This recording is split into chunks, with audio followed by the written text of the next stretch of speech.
keadilan yang tinggi. Suatu hari, seorang anak laki-laki membawa hasil kerajinan tangannya ke sekolah dengan penuh hati-hati. Tapi ia dibuli oleh kakak kelas bernama Luba hingga semua hancur berantakan. Melihat itu, Mary tak tinggal diam. Ia langsung membuat Luba merasakan beratnya pengetahuan. Frank pun dipanggil ke sekolah lagi. Melihat wajah lebam-lebam Luba, Frank tahu kali ini Mary benar-benar bikin masalah besar. Meskipun kepala sekolah tahu bahwa Mary adalah anak jenius, ia sama sekali tidak memarahi atau menyalahkan. Sebaliknya, ia justru menyarankan Frank untuk memindahkan Mary ke sekolah khusus anak berbakat. Bahkan, ia siap membantu mengurus beasiswa penuh untuk Mary. Tapi, Frank dengan tegas menolak. Menurutnya, sekolah khusus hanya akan memperkuat perbedaan Mary dengan anak-anak lainnya. Itu justru bisa merusak masa kecilnya. Masalah Mary yang memukul siswa lain pun tidak ia sangkal. Frank mengakui memukul memang salah, tapi ia bangga karena Mary berani membela temannya. Setelah bicara singkat, Frank langsung menarik tangan Mary dan pergi tanpa menoleh ke belakang. Keesokan harinya di kelas, Mary akhirnya berdiri dan meminta maaf di depan seluruh teman. Ia mengaku telah berbuat salah, tapi semua itu hanyalah permintaan maaf formal, bukan yang sebenarnya ingin ia sampaikan. Mary lalu berkata, kerajinan tangan yang rusak kemarin itu sebenarnya adalah yang terbaik di kelas. Ia kemudian bertepuk tangan dan teman-teman pun ikut menyusul.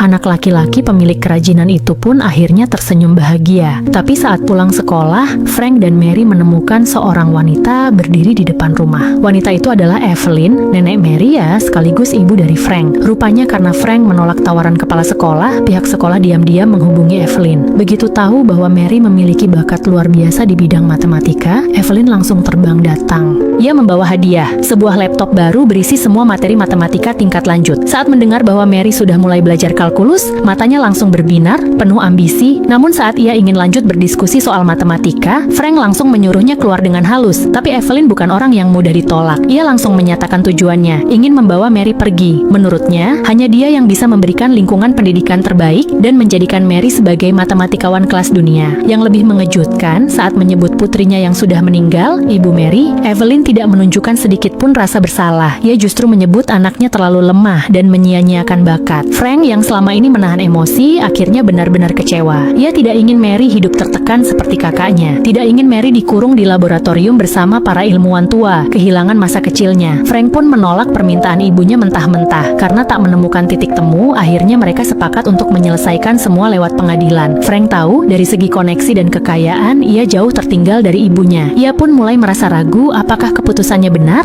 Apakah dengan membiarkan Mary hidup sederhana, artinya ia juga menahan potensi Mary yang sebenarnya bisa menyelesaikan persoalan matematika terbesar dunia? Tapi, meskipun Mary adalah jenius, tekanan dunia akademik bisa sangat menghancurkan, dan Frank tidak ingin kehilangan orang yang ia cintai untuk kedua kalinya. Sidang pun akhirnya dimulai. Pengacara Evelyn langsung menyerang. Frank tidak memiliki kemampuan finansial, dan secara hukum tidak pernah mendapatkan hak asuh resmi. Tapi pengacara Frank melawan balik, merawat anak bukan soal uang semata. Jika hak asuh hanya ditentukan oleh siapa yang lebih kaya, maka orang miskin tak akan punya kesempatan mengasuh anak sendiri. Argumennya begitu kuat, bahkan sang hakim mengangguk-angguk setuju. Akhirnya, sidang menghasilkan keputusan sementara bahwa Frank tetap boleh menjadi wali Mary. Namun Evelyn juga diberikan hak kunjungan, dan pihak ketiga akan memantau kehidupan Mary sehari-hari. Sementara menunggu keputusan final, kehidupan pun berjalan seperti biasa. Jumat malam itu, Frank seperti biasa menitipkan Mary ke tetangga baik hati, lalu pergi minum sendirian. Di tengah kepusingannya menghadapi tuntutan sang ibu, guru Mary tiba-tiba muncul. Ternyata guru itu mendengar kabar tentang perebutan hak